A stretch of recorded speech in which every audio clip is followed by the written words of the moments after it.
sugar, period. And it's just, we know what happens when we have an over digestion of sugar. It kills out a tremendous amount of very important bacteria and fungi within our gut, you know, and really leading it to a dead gut in the same way that it will lead a soil to dead soil with overgrowth of yeast and pathogenic fungi. So, you know, my suggestion for everybody here in this room is to stop eating sugar and don't be using it in your teas either. But that's just my opinion. Sugar is the only thing on our food labels that they don't have to put a suggested daily value.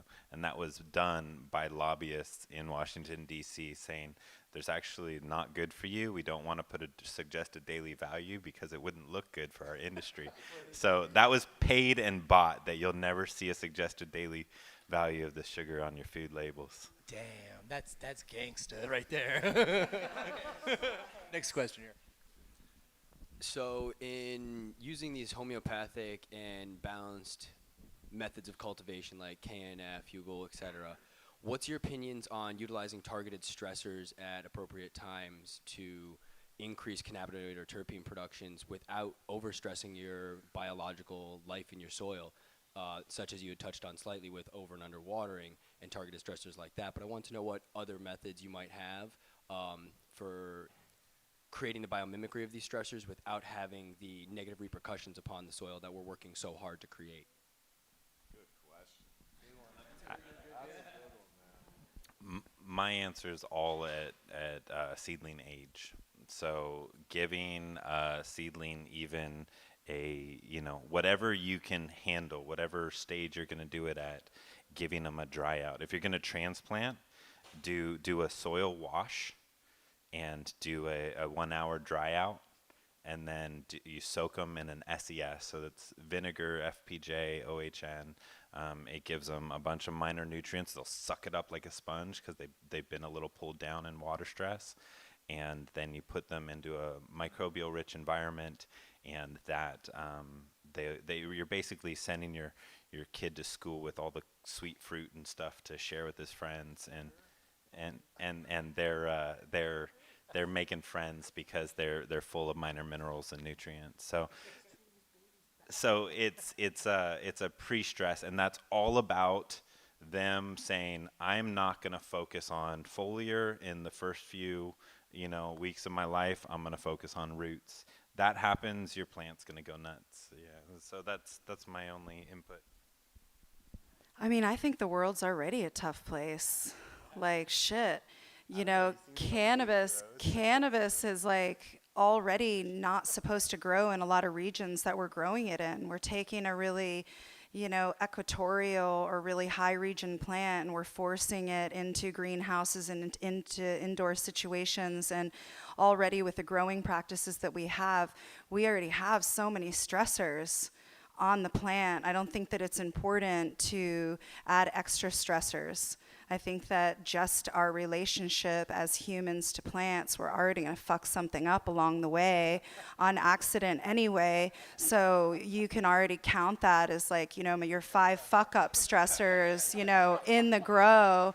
That's going to already add terpenes. You know, that's our relationship. You know, we can't have it all perfect. So I don't think that we need to add anything. We're already going to do it naturally. If I was to add something, I would go reset button. Hit it with a little anaerobic. You know, force things to start to shift gears, create diversity. Chris touched on it. I think that that's really valuable, the die-out cycle. Years ago, I did a study on the moon cycle's effect on the biological activity in the soil, and it popped my cork. So this is naturally occurring in nature. So if we, again, biomimic, you wanna stress your plant a little bit, hit it with some anaerobic shit. But, you know, not on a regular basis. This is, you know, again, I'm not sure how to use this tool because I grow soil, not plants. So I defer to these guys, but if in my common sense view of it, that would probably be my reset button or my stressor. Yeah, I think partly climatizing your strains is a stressor in itself. You know, and Kelly kind of talked about it and whatnot, and is so the I don't know. I mean, I think that breeding, you know, might be really important for certain things like that. But I agree, like things happen inside, things happen outside, and I think it's nice to just give your plants love and let them get up and do their best and hope for the best. That's what I'm gonna say. No stress. No stress. Stress is good, actually, because they're strong.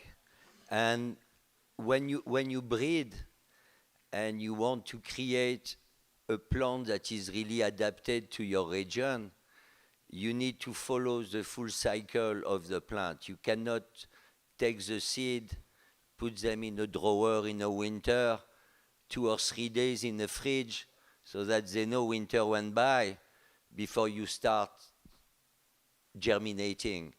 If you leave those seeds outside, whatever thrive from that natural growth, your, how do you call that, volunteers, okay? Those are the ones you want to breed with. Those are the ones that can survive the winters, that grew by themselves and thrive in the worst condition. You never give water and stuff like that. That plant is already one step closer to be part of that region than the one you babysit. And if you do that after a few generations, well, you have heirloom genetic. There is nothing that should touch them. I have never seen all the problem you have in any producing country in the world. And they grow under really harsh conditions. In the Himalayan mountain, you have tropical day. It's in the 90. It's really cold at night because it's the Himalaya and you are at 9,000 feet. There is so much water in the morning, you can take a shower under those plants. I have never seen PM.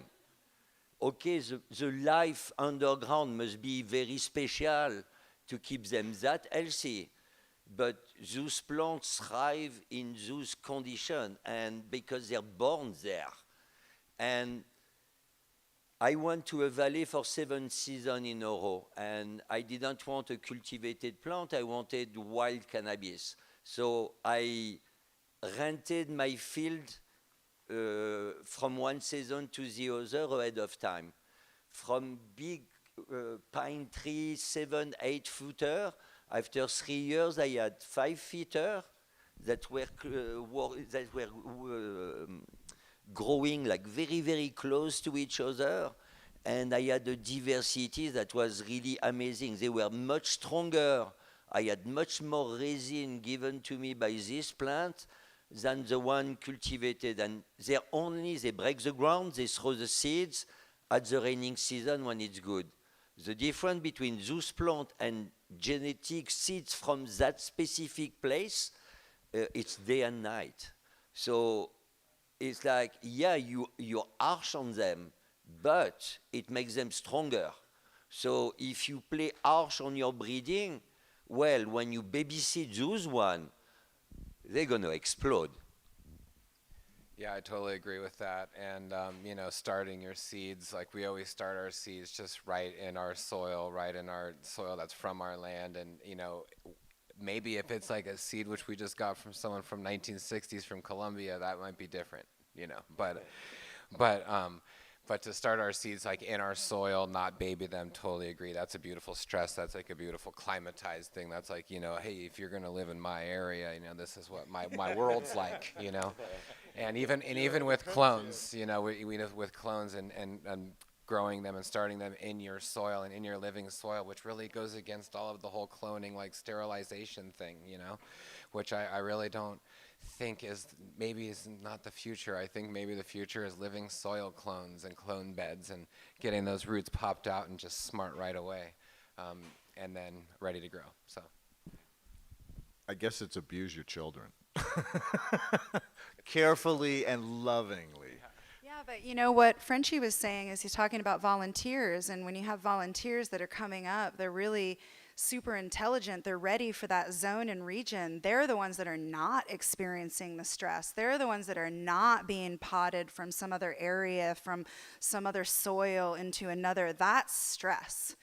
So yeah, like climatization and intelligently, breeding and long-term breeding, not maybe indoor breeding, but breeding on your property and looking at it like, oh, I'm going to take this plant that's so amazing and I'm going to make it more intelligent. And, Josh touched on, the future in sterilization. And we talk about, reclaiming these genetics that are sick and that have, primarily different deep fungi infections and diseases from us passing them around, and people are using tissue cultures to clean these different varietals. Well, I'd really like to see the science on taking these varietals and putting them in really deep soil beds and allowing microbiology to do the cleansing, because I don't know if sterilization is really all that clean. I think that we have a lot of pathogens that come in from sterilization. And anyway, I went off on a tangent on that, so I'll leave it there. That's true. All right, moving around. Hi. There's a brown sugar kind of thing. Instead of using the brown sugar, can you use pine cone? Because pine cone is brown sugar. So sap. Pitch, yeah. There's not very much actual, there's a lot of polysaccharides in that, but there's not a lot of sweetness in pitch or sap that's from a tree. It has a sweetness, but it's not the same type of sweetness as like a sugar. So when you eat the pitch or you taste pitch, it's actually quite astringent and bitter. It doesn't have that same sort of sugar, carbohydrate quality as sugars, and it takes a long time for it to break down. You need solvents like an alcohol or something to help break down that pine pitch. Water won't do it. Yeah. Is it the cone, like the actual, the pine cone, are you talking about what makes the pine cone sweet? Is the pitch inside of it, or the seeds, the pine nuts that are inside of it? No, What makes it it's from sweet? the tree. It falls on the ground and you get it. Because my dog got into it and he was like hyper running around. So I was like, it's sugar. It's brown sugar. It's brown sugar. Yeah, it's a different type of sugar than what we're talking about with like a sucrose or a fructose or a monosaccharide sweet type of a sugar.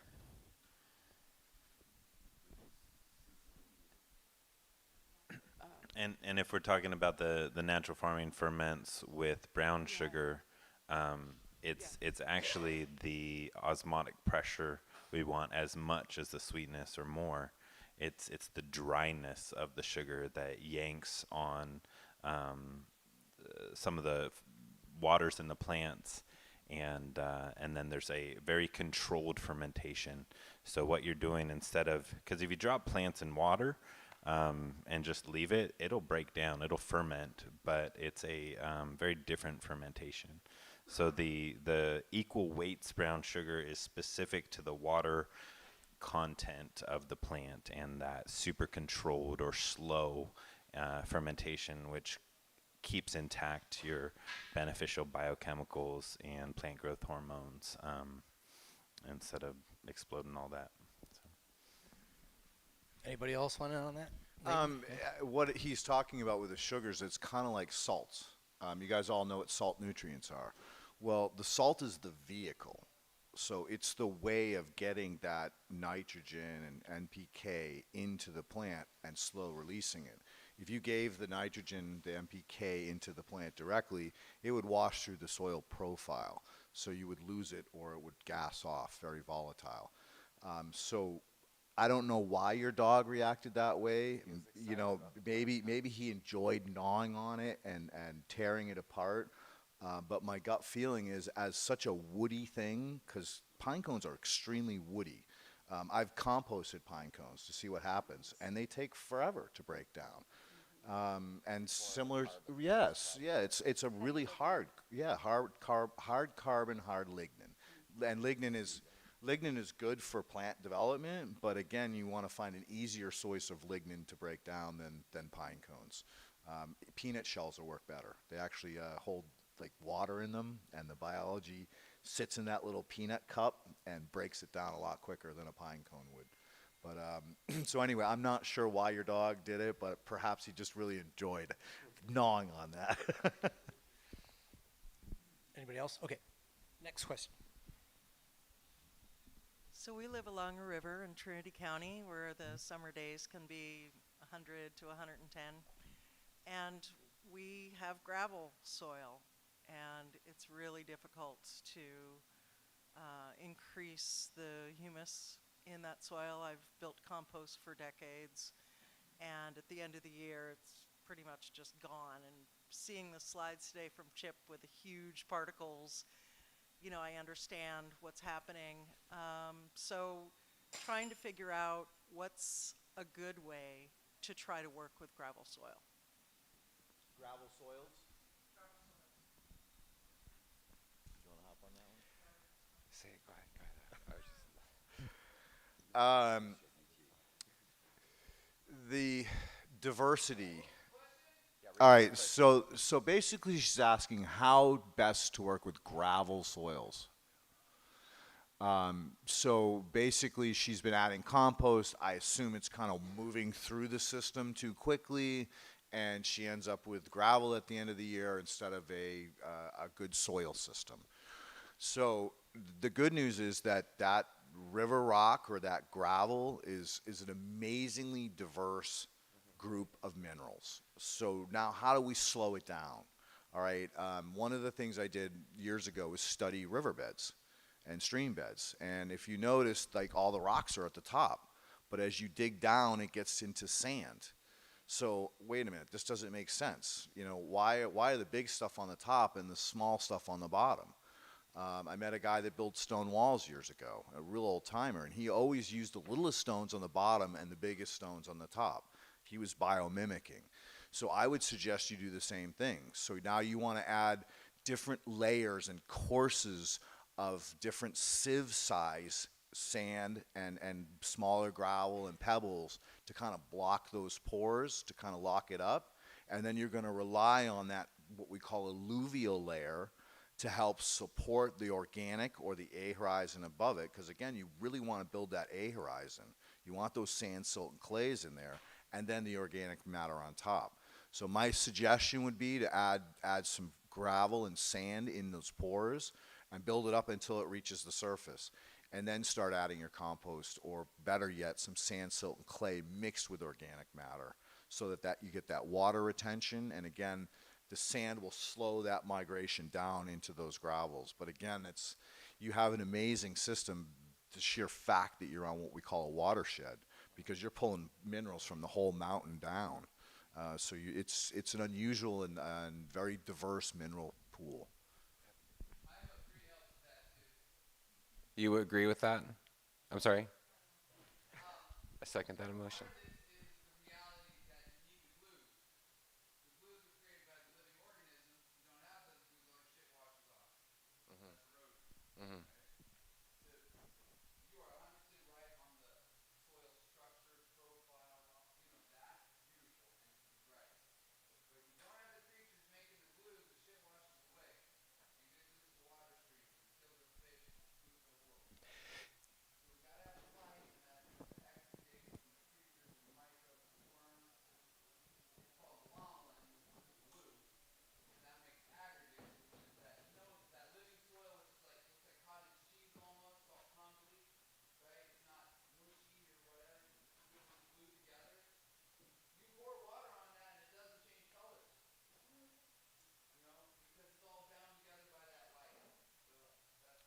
I think the first thing is to create a substruct. So you create the substruct or the construct, then you can add the biology.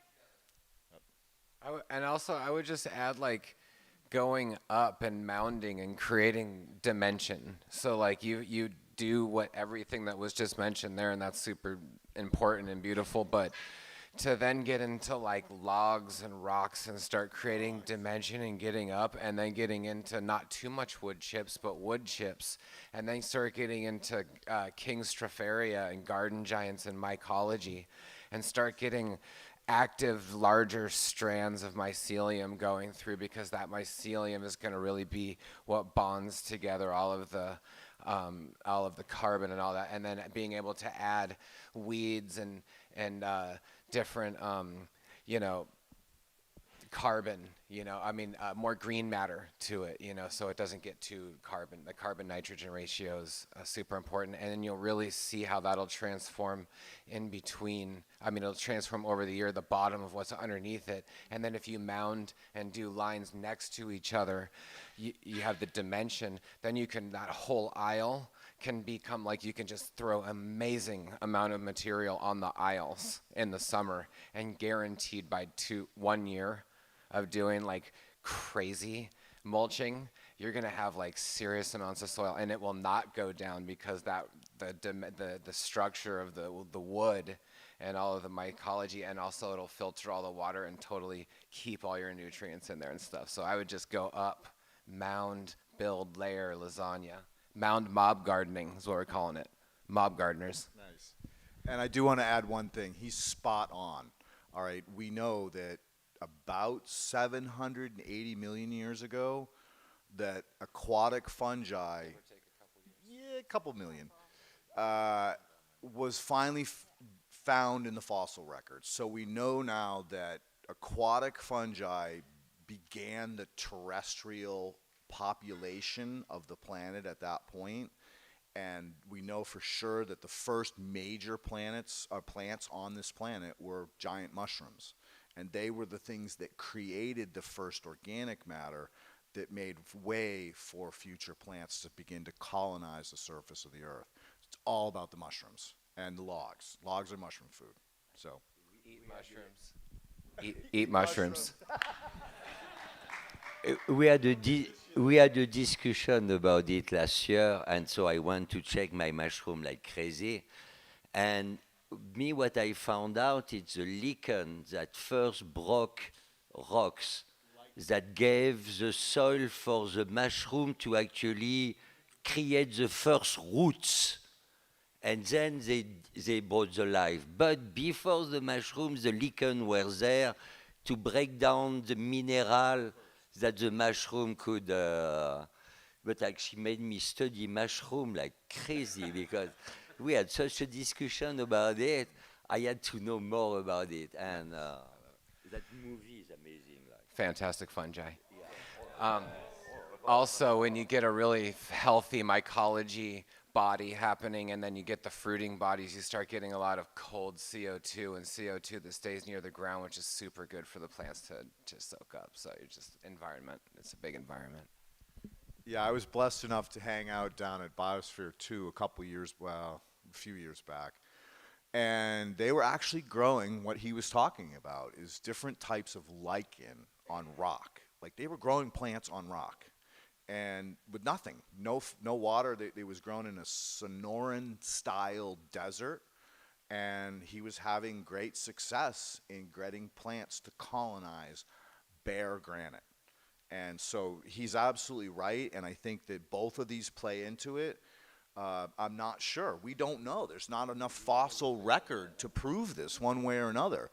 Perhaps they were colonizing equally. But we do know for sure, finally, as of 2019, that we have in the fossil record 780 million years ago, the first terrestrial fungi fossil. Oh, I know. All science, again, you guys, all this shit's going to change next year. We're learning so fast. It's not funny. So we know we have some pins, some dots on the chart, and those dots may move one way or the other. That one may move back even further. We know Gondwana happened in 180 million years ago, and that was the separation of the supercontinents. And that really changed the whole game. And I'm sorry, I'm not going to tangent on this one. Please, take it away. I'll just hold it. Somebody else has another question. Real quick, I would just apply IMO, mulch it, do a thin layer of mulch, and then get some plants growing now. So we'd plant corn or plant something that doesn't need a lot to get 2 feet high, and then whack it down and just keep mowing that but the photosynthesis, the relationship that those plants that you planted will create with the microbes that you apply is what breaks down the fungi mine mineral. And so the only ones that can eat that rock are and the cool thing is, because it's rock from your area, there's microbes just up the hill that'll chew on it. So And you can grow mycorrhizal fungi on those plants. You can choose Sudanese sorghum grasses or different grasses and different things that colonize mycorrhizal fungi in your bed. So then when you go to plant your seed, there's already a strong web, and then everything just transfers onto the new roots. All right, we're going to finish this one. Let's look forward for a second, right? So all of you are thought leaders in your particular area, and, there was a time before there was rosin, right? And then rosin came out, and we're all like, the hell, right? And then there was a time before people were talking about KNF, and now, people can't stop talking about KNF, right? So, what are each of you seeing now, which is on the edge? I'm talking about stuff that people consider hocus pocus, like biodynamics and things like where it's this is there's probably something to this, but it's not common knowledge yet. So it's a thing, but it's not everybody's thing yet. But you think it might be everybody's thing. So if you'd each name one thing that you see coming in the future that we should be on alert for, that would be cool. And we'll finish with that. The coolest thing that I learned this year was a whole new line of biology. There was a lady who was studying forest fires in California who actually documented protozoa and bacteria living in smoke, ash, and amber coming from the forest fires and being transported across the globe. Look at what's going on in Australia right now. All right, so this is a whole brand new line of biological study as of 2019, and that and those nitrifying bacteria are what I'm going to be keeping my eyes open on.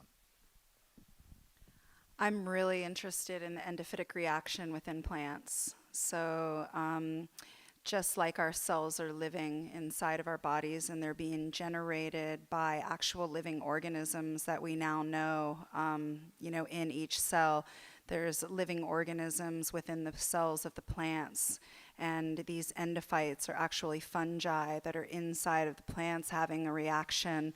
And I think that we're studying ratios of terpenes and ratios of cannabinoids and what's going on with the soil, but soon we're going to be able to split open the plant and look at the amount of different types of endophytes that are within the plant and what types of species they are and how they work together. And we're going to be trying to up our numbers of endophytes. So I really encourage everybody here to start learning about what living organisms are happening inside of the plant, not just the environment outside of the plant. So I'm really interested in that. And I think that also one thing that I'm noticing that's sort of, I guess it's something that humanity has always had, but it's really, creeping its way into the cannabis industry, and that's dogma. And I think that no matter what you decide that you want to use, whether it's KNF or whether it's natural farming or, whatever types of, hugelkulturing, cold compost, hot compost, what types of teas that you want to make, I think that it's important to not be so totally dogmatic that I always do it this way and I am only going to do it this way. And I think that opening our mind and realizing that this plant is an adaptogenic plant and we are also adaptogens on this planet, and we can change our mind. And like everything that I just said, I can change my mind in 5 minutes from now and say, hey, I don't really believe in that anymore. And I think that that's okay too. To just really keep an open mind about how we can always be better and not hold attachments to, finite things.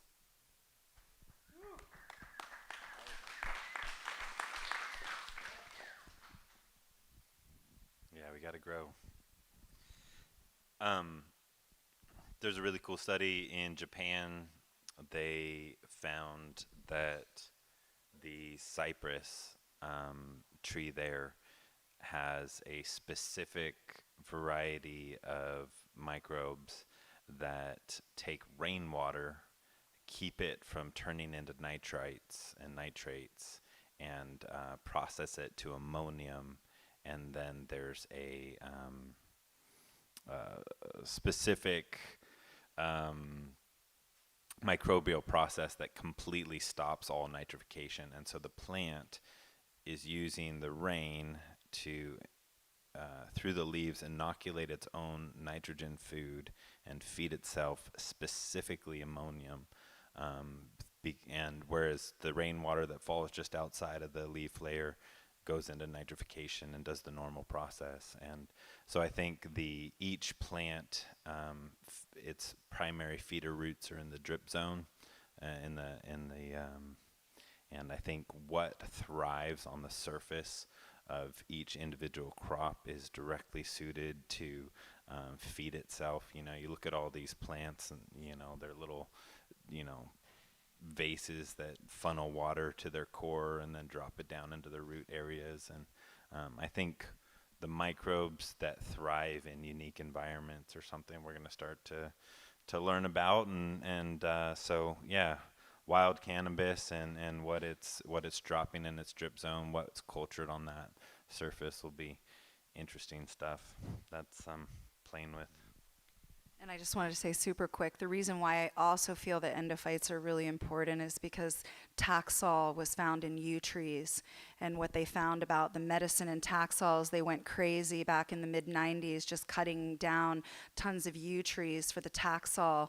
And what they found was that it was the endophytic reaction within the cambium layer of the tree that was actually creating the Taxol. And I personally believe that it is the endophytic reaction within the plants that's creating the medicine. I really want to give thanks to the deaf community over here. Sorry, you just walked out. I think the future is in connecting people, and I think it's really amazing that we have this community here, and we're learning how to create new language through sign language, through these regenerative principles. We're learning these languages in our own English as we're speaking, and they're creating them in sign language right now, and they're going to bring that to the world.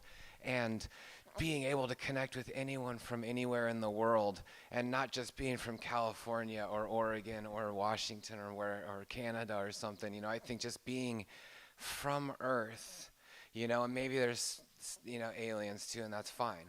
But we're on Earth now, and it's good. But thank you. Give thanks.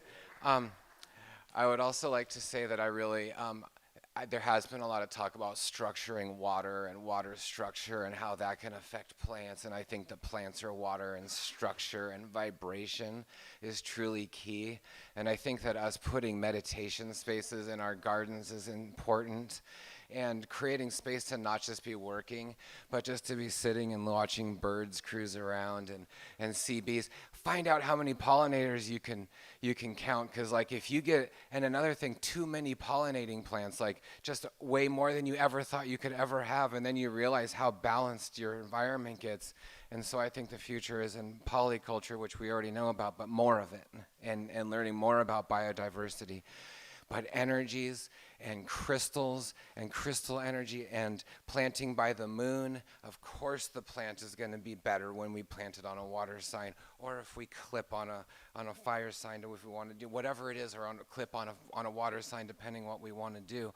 But I also just want to say that we want to put out a challenge and a fun thing for everyone this year, which is get a really sweet crystal and plant your seed right over the crystal.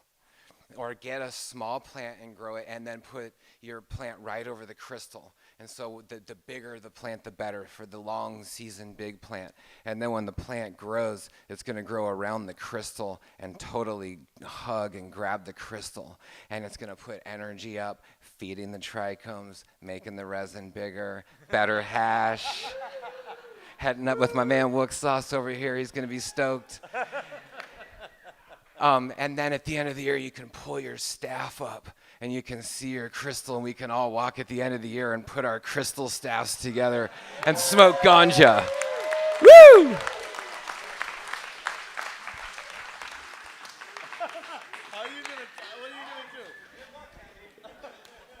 For me, I have been living in paradise since I came to California because I'm at the end of the chain. I work with what the plant produces to protect itself. So it's like the history of the plant life with the outside world. The healthier you make the plant and the more diverse the place of its growth, the more powerful the resin glands are. I work with all that love. It's mine to capture and create something that is different from what the plant give me. So I'm basically at the end of a chain like that, but a farmer, I can recognize Minjin, Leo, Swami. There is a few farmers I work with. Doesn't matter what they grow. There is that signature. It's them that have grown them. Doesn't matter the genetic. So it's like there is what the land and the climate are giving you. There is the genetics. There is all the food and all the stuff you do. And there is a dude or the woman that take care of the plant. If 1 year there is no good vibe, a breaking up of the girlfriend or some story like that, well, the quality of the resin is going to be radically different than the year before, where no, but I swear to God, like breaking up, the difference of the quality of the resin. Whoa! Real. Really. When there is that much love, when there is, man, it's like, I know I get it from you. It's like, I know when you're happy and you made your plant happy. But this is something that the first thing that the resin is telling me when I start touching it. So it's like that whole, it's very spiritual and overboard and hippie stuff, but plants are alive. It's like when our ancestors were thinking that plants were spirit, dude, they're alive. They have 500 million years of evolution on us. They move. Every mobile living organism move at when the plant wants. All the terp, everything you smell, it's the plant making everything happen on a planet. The very air we breathe is the plant giving it to us. There is 20,000 organic compounds in the trichon that the plant kingdom hold. They can do anything they want to us. And with the way we fuck up longer, we're just pollinators on this planet. And if we don't pollinate good, well, they're going to get rid of us.